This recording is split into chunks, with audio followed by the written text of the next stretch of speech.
Hi everyone, my name is Azaria Adams. I am a first-year acting major, TV and film minor from Chicago, Illinois. And hi y'all, my name is Naya Blanco and I'm a freshman acting BFA major from Houston, Texas. And you're watching Bison Behind the Scenes. In today's segment, we will be interviewing Bison Tyree Davis. He is a senior BFA acting major, theater arts administration minor from Baltimore, Maryland. But he is also the creator of Riot, the Beat of Freddie Gray. Yes, now Riot is a cathartic one-man story that uses hip-hop theater to tell the story of Freddie Gray, a man who unfortunately was the victim of police brutality in Baltimore. In this, we get to watch as Freddie Gray searches for his heartbeat to find his true story. So what would you say inspired the story of Riot?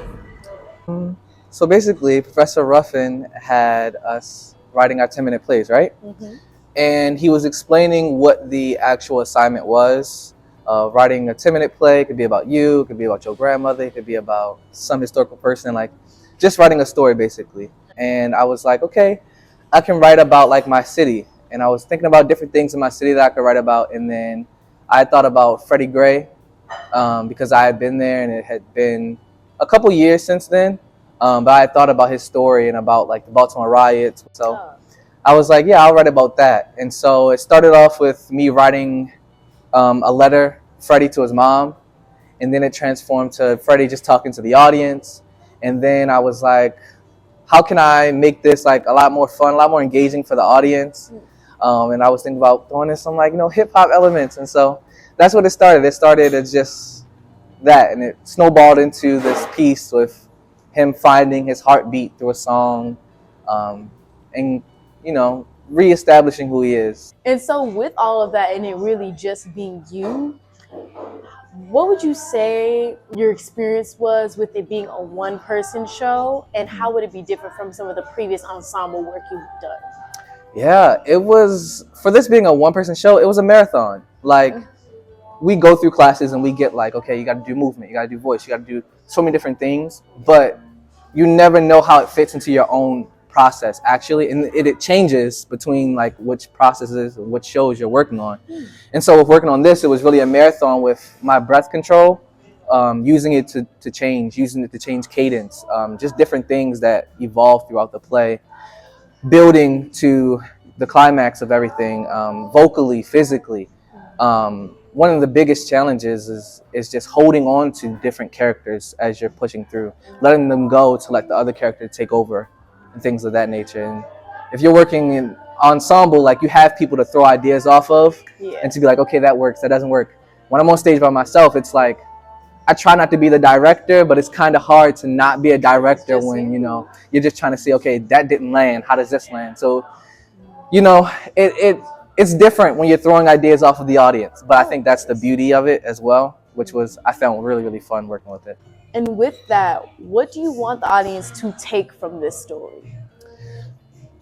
There's so much, but I think at the core of it, I want people to walk away with Riot and remember that you have an agency and urgency to share your story, and don't let anybody else share it for you.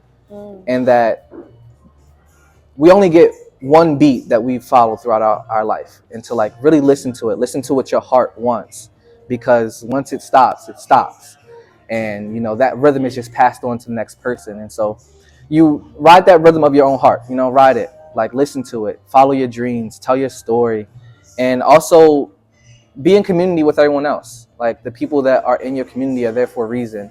Listen, see them for who they are. Oftentimes we're not seen for who we actually are, and so take the time to actually do that.